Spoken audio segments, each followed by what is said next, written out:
Ladies and gentlemen, boys and ghouls, to all of our non-binary friends, everyone on the spectrum and in between, welcome to another episode of the Shudder Show. My name is Ken Stacknick. This is my co-host, David Marlowe. And David, how you doing? Ken, I'm doing good. I finally have a full belly. Took dinner a real long fucking time to get here, but here we are at 10:30 p.m. recording this podcast It is for a you little bit of a lovely late one. people. Yeah, a little bit of a late one tonight, but we are talking about the Korean film Peninsula. Or better yet, Train to Busan presents Peninsula. Because you can't forget, that's the one that started it all. Mm-hmm. Oh, and it is... Marketing insists on it.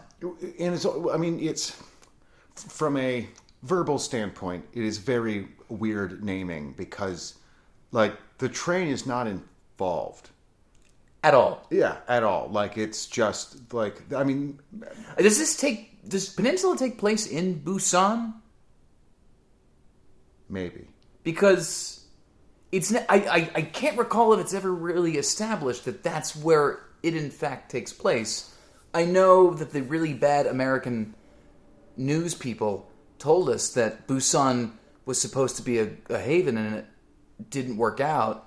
I'm going to go ahead and guess yes then. Also, the lighting from that American talk show is atrocious. It is.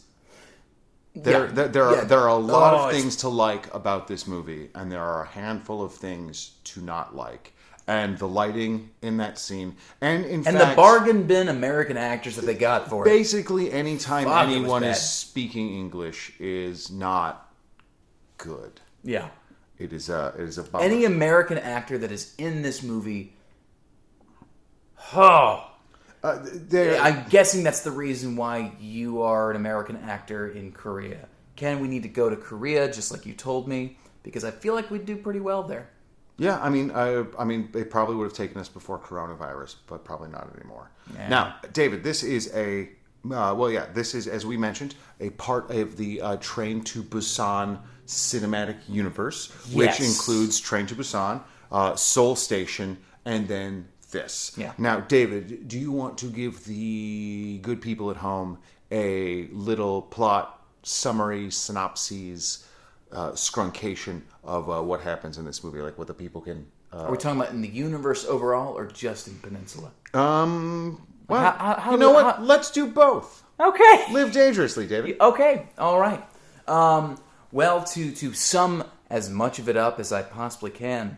Zombies, that's it. I mean, yeah. There is a zombie catastrophe virus pandemic thing that is brought about by corporations in Korea and banking issues, and that stems over into Train to Busan, where a deadbeat dad kind of is trying to make amends and is trying to keep his daughter alive while the pandemic is raging on this train as they try to get to Busan, the last the place where they think they can find safety.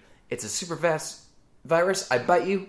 30 seconds later, you're a zombie. Yeah, and it's like 28 days later style and they're fast zombies. They're not the ones that you can sort of maneuver around. No, these in my opinion are the scary zombie. This is the zombie where you're just like, I need to be really into cardio to survive this whole situation.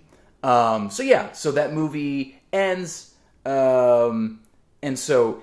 Fast forward 4 years later, they said Busan was this place where you go for safety. Turns out not the case. All South Korea is fucked. And North Korea is pretty much what's keeping everything contained.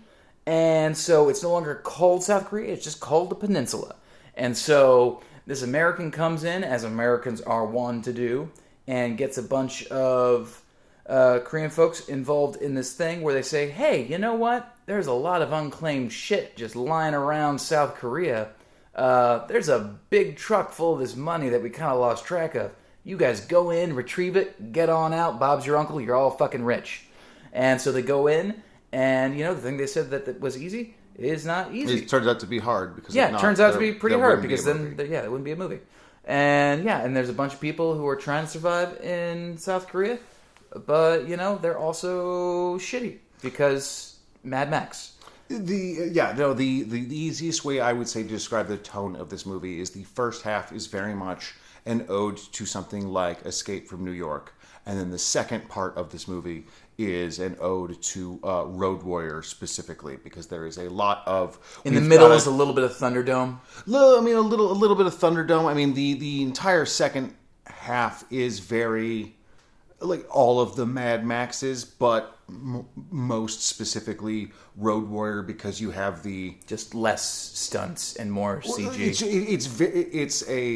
It becomes a, you have to get the truck from point A to point B, and there's other stuff on the road that doesn't want you to get there. Yeah. And that's very different from Mad Max and very different from Thunderdome. It is more like the Fury Road Warrior model, but there's a lot of Mad Max. This director is very clearly channeling George Miller and John Carpenter the most. These are clearly movies that he grew up with. That's clearly kind of what the pitch was. And I think one of the things that we can talk about with this movie is this is a very good example of something that can happen to a director when they have a lot of success with a franchise. You make Train to Busan, and you're able to say something about society. You're able to make a movie that's a little bit art, that's a little bit genre. It does very, very well. Oh, and by very, very well, it is still to this day, I believe, South Korea's highest grossing film of all time. And in fact, for the first time, they brought it to the Indian market, where it was released in 4 separate languages and did very well in India. Oh, wow. So they made a shit ton of money on this movie. All right, so yes. So now they come to you and you're like, well, what do you want to do? And you're like, actually, I have this idea. I want to do a prequel to Train to Busan, and I have even more to say. And by doing it animated, it allows you some kind of freedom, but also a certain amount of restraint. So again, you're able to make a very strong art piece, but then it turns out that piece did okay. Yeah. Critically well received, but panned by audiences specifically because of the marketing. Mm-hmm. They were told, no, this is gonna tell you where the virus came from. Marketing promised people a bunch of shit they did not get, and that was where things went wrong. And not a lot of people went to see this movie in the theaters because critics or the public came out and said, no, we don't learn anything more about the virus. We're just in this other tightly contained story with characters that really have nothing to do with why what's happening is happening. But at the same time, film's very good. Mm-hmm. Yeah, It did not connect with audiences. Yeah, did not connect with Train to Busan's storyline, other than the zombies, and all 3 movies are self-contained, and that is kind of the good thing, at least, is that even if one of them is bad, it doesn't ruin the whole thing. It's a lot like the Dead trilogy, the Night of the Living Dead, Dawn of the Dead, exactly. Day of the Dead, where each of those films can be watched in a marathon and they do connect, but at the same time they do stand completely on their own. And I can 100% understand how this director, going into this third movie, where I'm assuming they have goodwill with the studio because the studio is asking them to make a third movie. Mm-hmm. The second one was artistically successful, but maybe not financially. So this one gets changed to you need to put Train to Busan in the title. And then on top of that, you're basically given a blank check. Yeah. The other one, the prequel was called Soul Station. Yeah, there was the blankest check that you've been given so far. And then a lot of those questions become, when you can do anything, what don't you do? And this, I think, is a great example of a filmmaker getting to do whatever they want, and that kind of getting away from them. There are some amazing, wild, big swings with this film that I really like. Oh yeah, no, it's not like it's boring or anything. Yeah, no, I love the universe it creates. I love so much of the world building. I love all of the female characters. I love the remote control cars. I love how ferocious the zombies are. I love the way that they move. The way that they'll get up by almost like a convulsion, as opposed to they're not hunters. They seem sick. No, it seems like it's literally like a bunch of microscopic organisms all moving together and moving this giant blob of meat towards something because they're literally trying to get towards more blood to infect. Yeah. And it's all, and you see that in the movement, like the ones that are not, CG. You see, like, they get some amazing body performers. And also, one of the great things about just this overall franchise is, and I'd say about a lot of Korean films, is that they're child actors. Just knock it out of the park. Mm-hmm. If there are adult actors that you are not a big fan of, like, guess what? They're going to get overacted by a fucking child. Because holy shit. Train to Busan, even like the tiny girl in Peninsula knocks it out of the fucking park. Cries on cue. Girl knows how to do her fucking job. No, you're absolutely right. There's just so much going on in this movie that's really fun. One of the things that I also really liked is, for as wild as a pitch as like, well, what if there was a bunch of zombies and all of Korea collapsed? And so now South Korea was just kind of this peninsula filled with undead people, sort of Escape from New York style. The logic of how the world worked, or how they engaged with the zombies, the way that they would deal with them, I thought was really, really good. Yeah. It all made sense. It wasn't... There's a lot of times when I watch zombie movies where, like, what they are...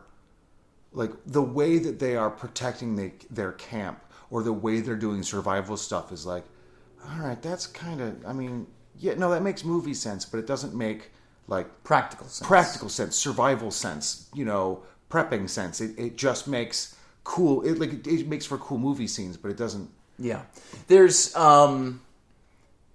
the movie for like the first two are really good at sticking to the rules that it's created for itself. Totally. I think Peninsula, to get some of the cool action scenes that they wanted, and to get some of the dramatic moments that they wanted, I think in doing so, I think they sort of sacrificed some of the rules they created for themselves. Like, for example, in the beginning of this, the main characters kind of end up on a boat to flee South Korea, and it looks like they're getting diverted to China. But there is an area down below where all the civilians are being kept, but amongst them is somebody who's infected.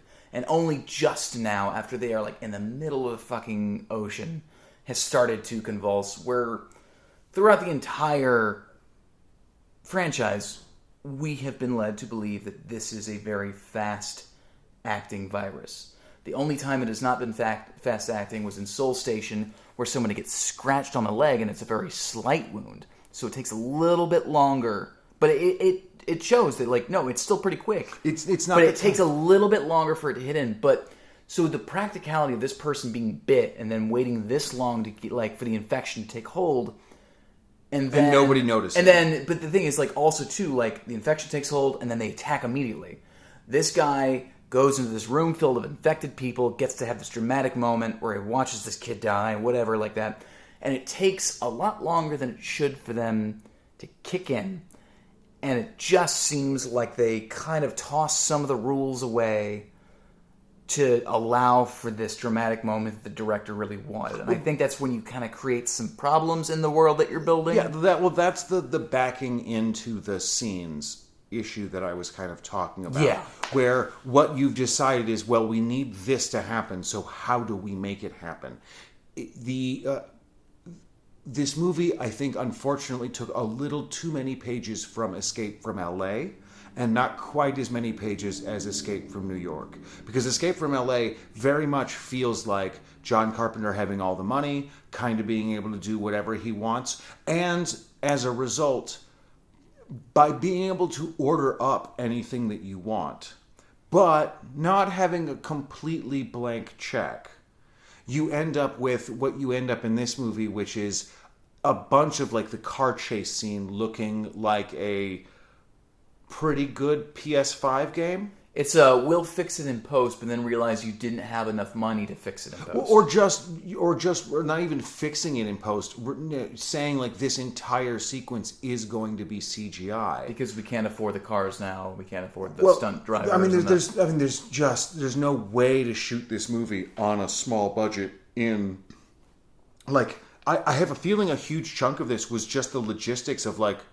Korean streets. Like, from what I understand, like Seoul is a very densely packed, very like with just a lot of people around. So like to clear out 8 or 10 blocks is also I don't know who during the pandemic was moving all the cars out of the way so they had a nice clear path to drive down every single road. I have a feeling good job, whoever's job that was. I mean, I have a feeling that seems like a practicality of you find whoever has the school bus and then they just drive through and they push all that stuff out of the way. And the nice thing is you only have to kind of do it once. Yeah. You know, if there's, you're not wrong. Yeah, if there's truly a zombie apocalypse, and we've gotten to the point where we need to like shove cars out of the way on the street, I'm going to go ahead and say you probably only need to do it once, or it's not really a zombie apocalypse, and you're doing something else. Yeah, but it's kind of like what you're saying. The person orders a lot on the menu, not necessarily thinking about the logistics behind it. It's like, cool, like you're going into South Korea to go do this job. You get into South Korea. Immediately, you go find a working car. Seems to happen almost immediately. They find what seems like a very pristine vehicle, and it's just like, cool, we just got to charge the battery. The whole time, I am thinking, it's like, not only would those tires be super rotted or at least flat, you then made the point of like, well, the gas would have gotten bad. It wouldn't be able to combust. Yeah, gasoline. There's no way they would be able to drive a 4-year-old car that has not moved in 4 years. Like, it's... the other fluids involved as well, but the gas would break down after. Yeah, there are some moments that suspension of disbelief is a little bit harder to suspend, but once again, there is still plenty to enjoy about this film, and it does not take away from the universe itself. This movie is only a disappointment in comparison to how good Train to Busan is. God damn, what a film that was. Train to Busan is a ton of fun and is a really great example of playing to the strengths of what you can't do. There's a reason it's the highest grossing movie in Korea, or at least it was, because it does so much with so little. And I love the pitch for this movie on paper. It is a ton of fun, and there's also some there's some things that aren't ideal about it, but not every movie can be a masterpiece. But then again, we're also talking about zombie movies. We're not talking about movies and this movie came out when zombies were kind of running their course. This has definitely been like, we had zombie fatigue, and then this movie came out. Yes, this movie and Train to Busan, to me, were the first smatterings that zombies might slowly might be kind of coming back, because it's been a long time since we had Shaun of the Dead. It's been a long time since we had 28 Days and Weeks Later. It's been a long time since we had the remake of Day of the Dead. Dawn of the Dead. Well, and Day of the Dead, but that was straight to video, and we should not speak of that. It's been a while since... Looking forward to Army of the Dead. It's been a while since we had... what's the one with Woody Harrelson?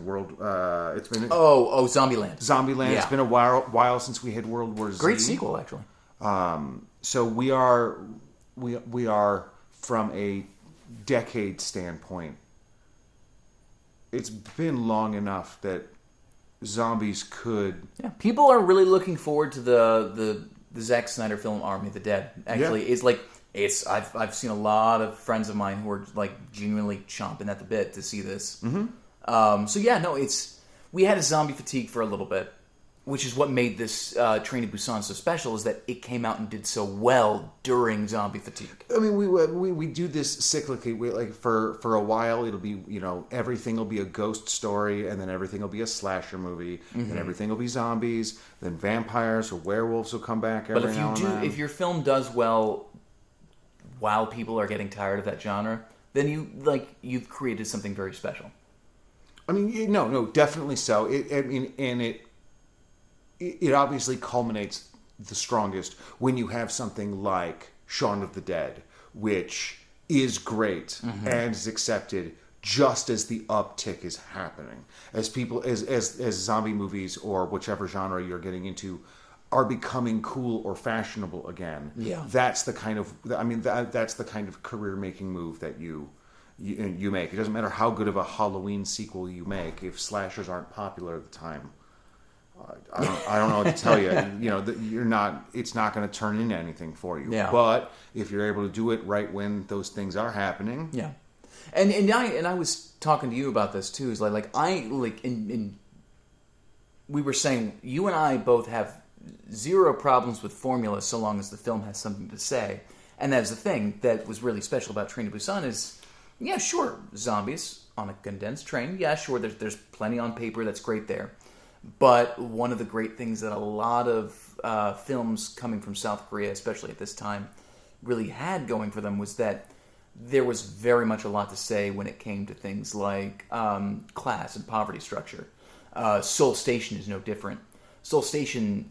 Well, Parasite just won Best Picture. Oh, yeah. I mean, exactly. Not just won Best Picture. Won Best Picture a year ago. Yes, exactly. But yeah, no, it's like the class structure in South Korea is very, it's very clear.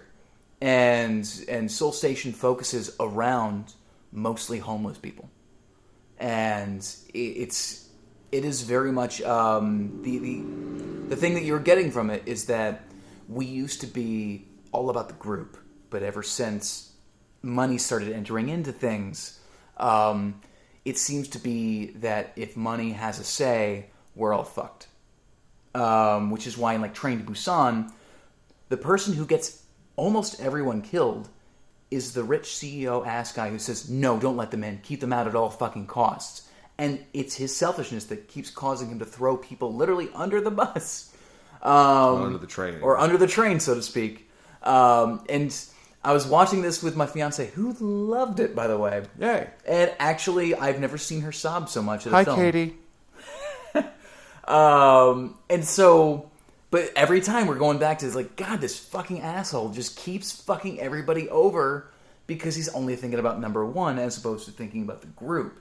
And I thought that was, it's a simple message, but I've always found it to be a very powerful message. Robert Evans has a great episode of Behind the Bastards where he talks about the Blitz. And when the Blitz happened during World War II, all of the rich folks in England were convinced that all of the poor folks were just going to go nuts, rape and pillage everything. And just while London was being bombed, they were going to burn the rest of the ashes to the ground.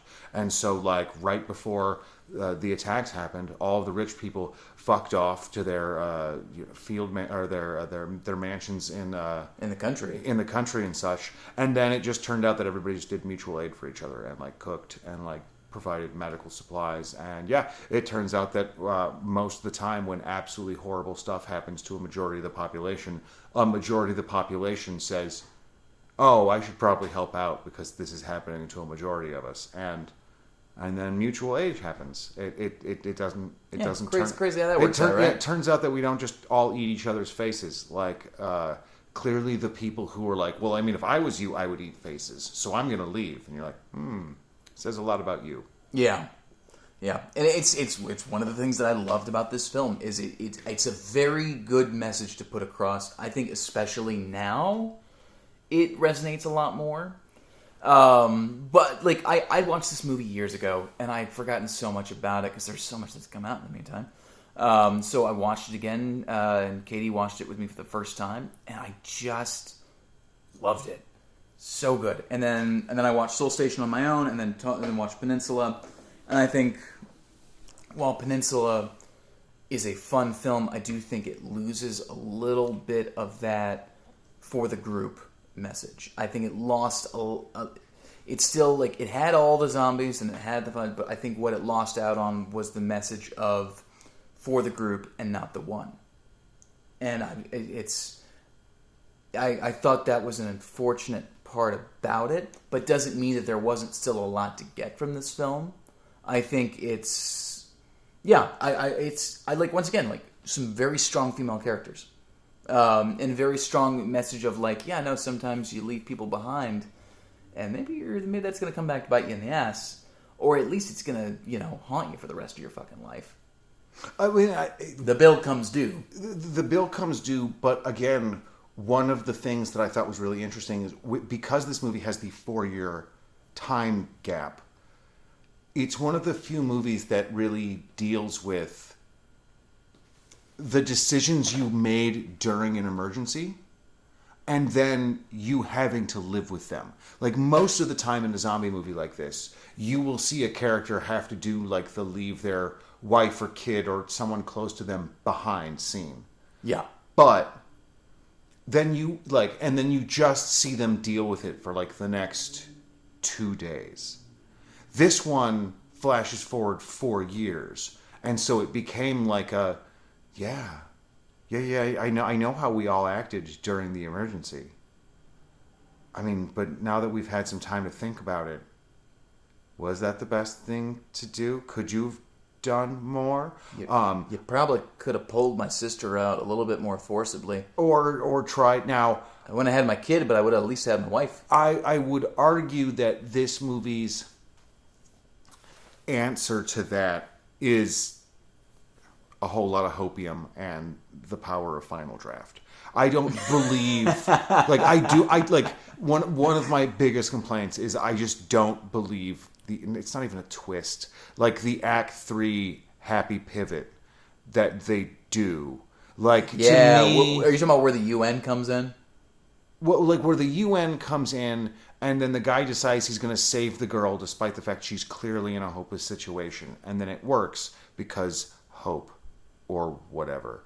It really kind of, like, it was just for a movie that kind of had been treating things relatively seriously, for them to just be like, well, yeah, no, but all he has to do is try really hard and he can save them.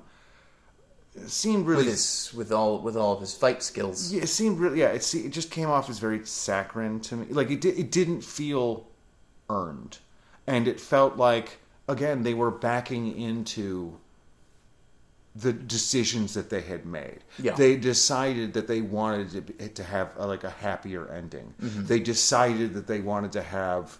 It seemed like, oh no, I've got this great scene that a mother puts a gun to her head. Oh, I got this great scene where this happens. Framed beautifully. And framed beautifully, but then all the pieces just don't connect. Like, you get beautiful shots that I'm sure made beautiful, like, production art, but didn't feel like they were earned in the movie or fit with the reality or the universe. And that's not.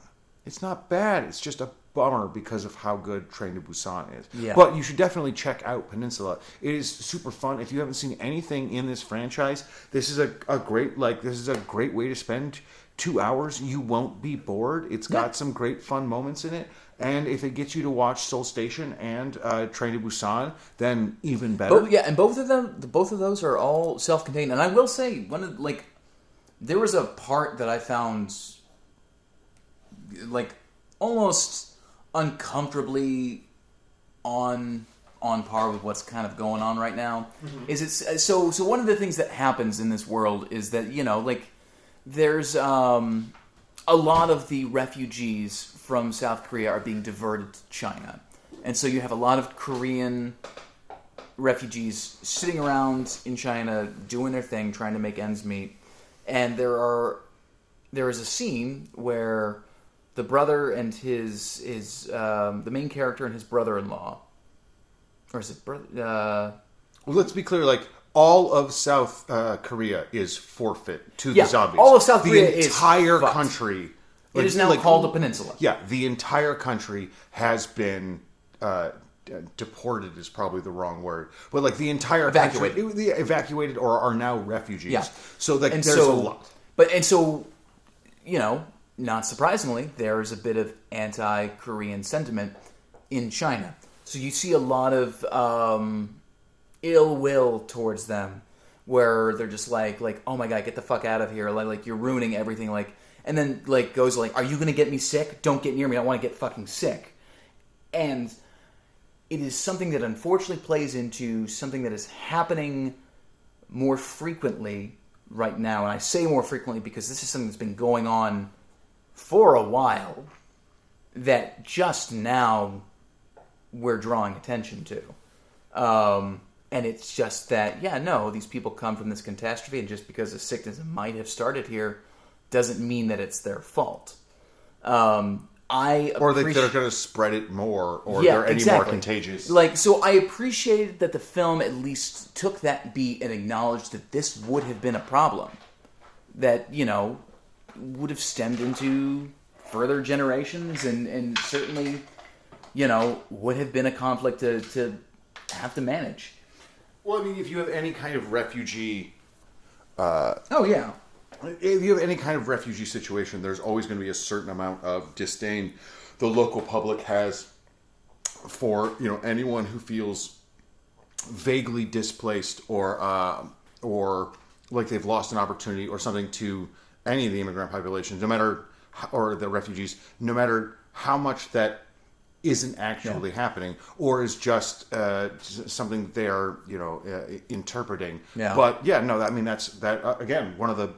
There's a lot of good stuff going on in this movie. I just wish there was a little more. And we started this podcast sort of just as the pandemic was kind of taking hold, and we're going to wrap up here in a little bit. But I found that this was an interesting reaction that I had to rewatching Train to Busan.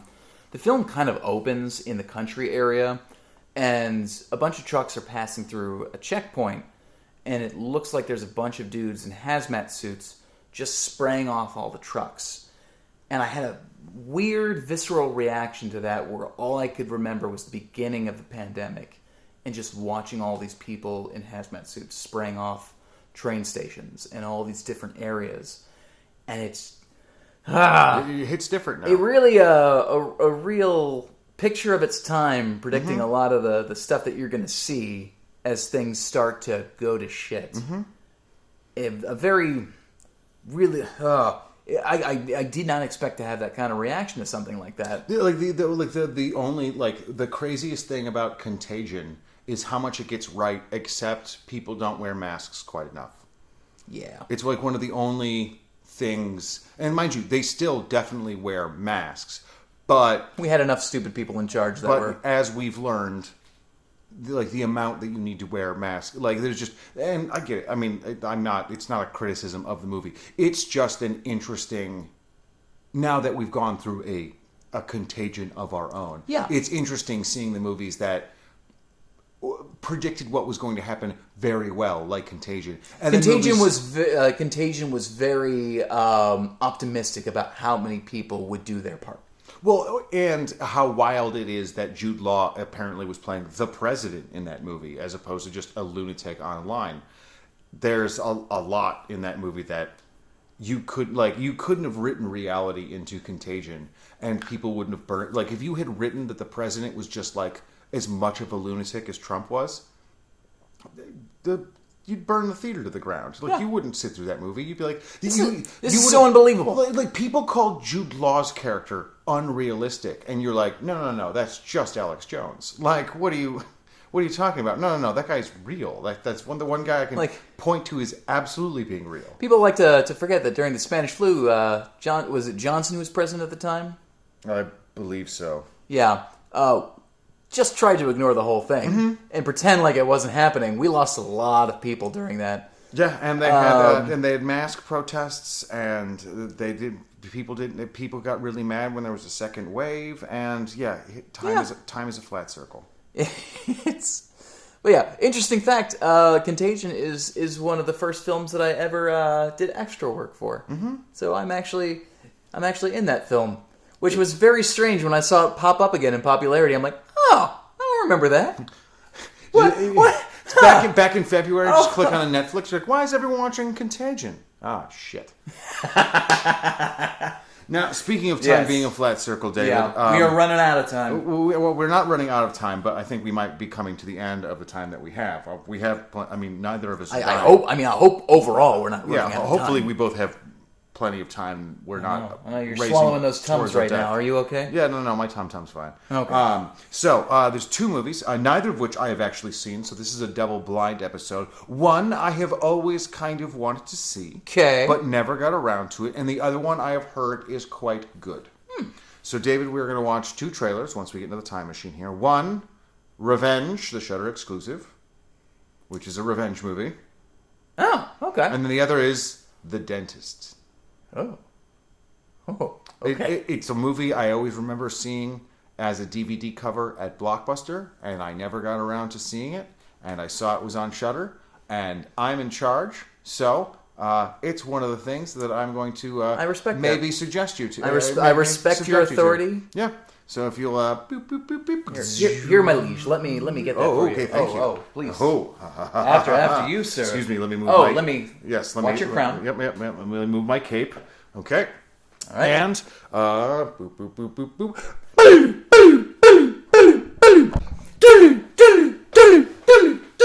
David, how you feeling? Good. Revitalized, one might say. Good to hear. Yeah. The time machine will do that to you. Yeah. It's the positive ions. Yeah, it was also nice, visiting the spa while we were over there. Figured time's not a thing anymore. So. It's true. Yeah, no. We can go into the future where the pandemic's not a thing. Go to the spa, come back, and not miss anything. Time's not a thing, but you know what? I can come back in this time machine, and I still got these lovely nails, baby. There we go, baby. So the two movies, David. What looks better to you?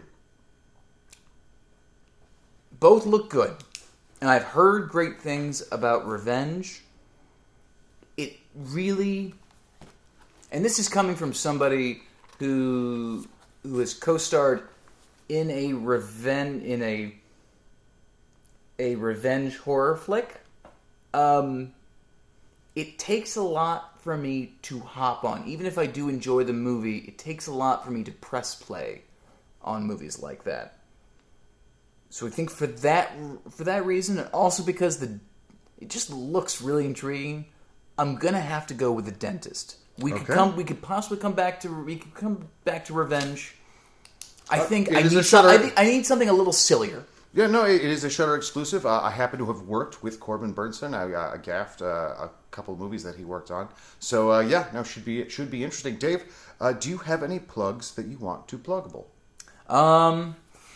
Let's see. Well, we could talk about the Shudder Show Instagram page at Shudder_show that I manage. A big hello to and a big thank you to all the folks who give the feedback. Always love chatting with you guys. You can also feel free to check me out in my boring life and how things are going with me at _DW Marlowe. And can't wait about yourself. What do you got going on? Well, let's see here. We have we have our Twitter page, which is very small and slow, and that's at Shudder Show. You can also find me on there at Ken Stachnik, KenStachnik. That's also for Instagram. And you can also check out my really adorable dog at Freddy Potatoes on both Twitter and Instagram. Have we had any new emails lately? No, not really. No, sir. No, yes, we did. Hang on. Oh, do we have? Yes. Oh, shit. Yes, we have one. This came in from Sean again. Yes, Sean, keep writing to us because I love your stuff, man. Sean wanted to let us know a little bit about the movie Terrified. His wife is mostly deaf and utilizes hearing aids 24/7. And we watch films with subtitles in order to keep the volume at normal levels. So when we watch Terrified on Sunday night in preparation for the podcast, at 1 hour and 3 minutes in the film, Detective Funes goes ahead and turns off his hearing aid while investigating the butler's pantry. The feedback and noise fell away when he turns off his hearing aid and you're allowed to hear Deputy Jono groan. My wife's hearing aid went off during that sequence, almost as if the filmmaker had left it on a high-pitched noise just to mess with the hearing aids after Foons turned it off. And just wanted to share that with you. So, Sean, thank you very much for writing that in. Yeah, that's so that super about a week awesome back. and interesting. Yeah. That's. I don't know if that's like a technical thing. I don't know if that's something that the director actually worked in to be a thing. If so, damn. Or it's just ghosts. It's just proof that those things are real. Yes. Which would be terrifying. Terrifying, fascinating. Honestly, the distraction that we all need right now. Indeed. Yeah. Well, until then, next week, ladies and gentlemen, boys and girls, to all of our non-binary friends, everyone on the spectrum and in between, my name is Ken Stagnick, and this is my good co-host, David Marlowe. And we're here to say good night, good luck, we love you, and